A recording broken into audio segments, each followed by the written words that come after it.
आपण पाहत आहोत विश्वविनायक न्यूज, ग्रामीण जनतेचा बुलंद आवाज।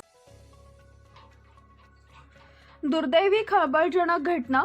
विषारी द्रव प्राशनामुळे आई व 3 वर्षीय मुलाचा मृत्यू, 5 वर्षीय मुलगा गंभीर। शिरपूर तालुक्यातील आंबे गावात अत्यंत खळबळजनक आणि हृदयद्रावक घटना घडली आहे।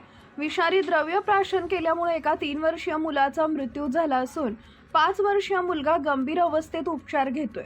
या घटनेत आईचाही मृत्यू झाला असून संपूर्ण परिसरात शोककळा पसरली आहे। मिळालेल्या माहितीनुसार आंबे येथील 30 वर्षीय आरती संजय पावरा या आपल्या 2 लहान मुलांसह घरात विषारी द्रव्य प्राशन केलेल्या अवस्थेत आढळून आल्या। ही बाब लक्षात येताच कुटुंबीय व ग्रामस्थांनी तात्काळ त्यांना शिरपूर उपजिल्हा रुग्णालयात उपचारासाठी दाखल केले। मात्र वैद्यकीय अधिकाऱ्यांनी तपासणी अंती आरती पावरा आणि त्यांचा 3 वर्षीय मुलगा चिराग संजय पावरा यांना मृत घोषित केले। दरम्यान 5 वर्षीय मोठा मुलगा रियांश संजय पावरा हा गंभीर अवस्थेत असून त्याची प्रकृती चिंताजनक आहे। त्याला पुढील उपचारासाठी धुळे जिल्हा रुग्णालयात हलवण्यात आले असून डॉक्टरांकडून त्याच्यावर अतिदक्षता विभागात उपचार सुरू आहेत। घटनेची माहिती समजताच रुग्णालय परिसरात नातेवाईक आणि ग्रामस्थांनी मोठी गर्दी केली होती। अचानक घडलेल्या या प्रकारामुळे आंबे गावात हळहळ व्यक्त केली जाते। या प्रकरणी शिरपूर पोलिसांनी पती संजय पावरा याला चौकशीसाठी ताब्यात घेतले।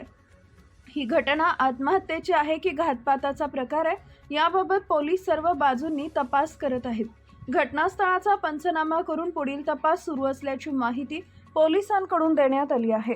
या दुर्दैवी घटनेमुळे परिसरात शोककळा पसरली असून नेमकं कारण समोर येण्याकडे सर्वांचं लक्ष लागलंय। माझे नाव पावरा संदीप सरदार, राहणार भोयटी।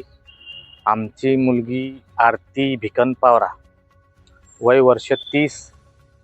तिच्या पश्चात लहान 2 मुलं। काहीतरी घरात वादविवाद असल्या कारणाने तिने औषध पॉइझन घेतलंय का तिला दिलं गेले ते अजून आम्हाला काही कन्फर्म नाही। आता PM रूमला आम्ही चेक केलं असता तिच्या जांघ्यांवरती थोडं मारहाणचे निशाण आहेत, गड्या दाबल्याच्या निशाण आहे, कमरेवरती निशाण आहे। आम्ही डेड बॉडी चेक केली। आमची मुलगी एक मयत झाली आणि लहान बाळ 3 वर्षाचा चिराग पावरा तो मयत आहे आणि एक मुलगा क्रिटिकल कंडिशन मध्ये, त्याला धुळ्याला रेफर केले। आम्हाला संध्याकाळी 6:30 वाजता कुठल्या एखाद्या अननोन नंबरवरून कॉल आला होता तर तुमची मुलगीने असं केलंय भाऊ। आम्ही धावत पडत शिरपूर कॉटेज हॉस्पिटलला आलो होतो। आल्या असता त्या पश्चात जे आमचे ते मुलगीचे मिस्टर आहेत संजय पावरा आणि त्यांचे वडील म्हणजे मुलगीचे सासरे, त्यांना आम्ही विचारलं की बुवा आमची मुलगी कुठे आहे। त्यांचं म्हणणं असं की तुमची मुलगी तब्येत बरी बुवा, ती प्रायव्हेट हॉस्पिटलला ऍडमिट आहे। एक मुलगी आणि तो छोटा बाळ ऍडमिट आहे बुवा। एक छोटा बाळ तर आमच्या समोर डेड बॉडी पडलेली होती। तर आम्ही ती मुलगीला तपास करण्यासाठी गावात 4-5 हॉस्पिटलला फिरलो, पण तिकडं काय आम्हाला दिसलीच नाही। मग रिटर्न कॉटेज हॉस्पिटलला येतात, तिकडं आम्हाला डॉक्टरांशी बोललो आम्ही, डॉक्टर किरण पवार। त्यांना मी विचारलं, डॉक्टरांनी मला विचारलं की बा तुम्ही कोण। मी सांगितलं त्यांना की म्हटलं मी मुलगीचा काका।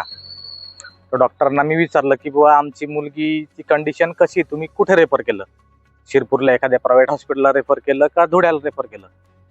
मग त्यांनी मला सांगितलं की मुलगी डेड आहे भाऊ आणि एक छोटा बाळ डेड आहे आणि एक मुलग्याची कंडिशन थोडी क्रिटिकल आहे, त्याला प्रायव्हेट हॉस्पिटलला रेफर करण्यात आलंय। रात्री 9:30 वाजता आम्ही त्या दवाखान्यात गेलो असता त्याला धुळ्याला रेफर करण्यात आलंय, त्याची पण कंडिशन खूप क्रिटिकल आहे भाऊ असं। अशाच ताज्या बातम्या पाहण्यासाठी विश्वविनायक न्यूजला लाईक करा, सबस्क्राईब करा आणि बेल आयकॉन प्रेस करा।